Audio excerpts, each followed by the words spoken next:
أي الطرق سيسلكها المغادر متوجا والعائد وصيفا؟ على اليابسة تلعب الكرة، إنها موسيقى المناصرين. المبحرون كثر والكأس لا تحتمل إلا راكبا واحدا.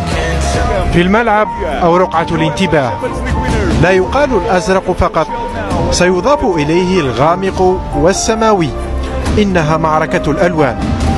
الكأس تحتضن اللونين على أساس المساواة وتحتفظ في النهاية بلون واحد من مبدأ العدل بالنتيجة. الجماهير يكون توترها محتوما إذا نظرت إلى الحكم ولو كان يتحرك بدون صافرة، يحرس الميدان للشباك، وقد يزاحمه الفار في لحظات الاشتباك وفي لحظات التركيز.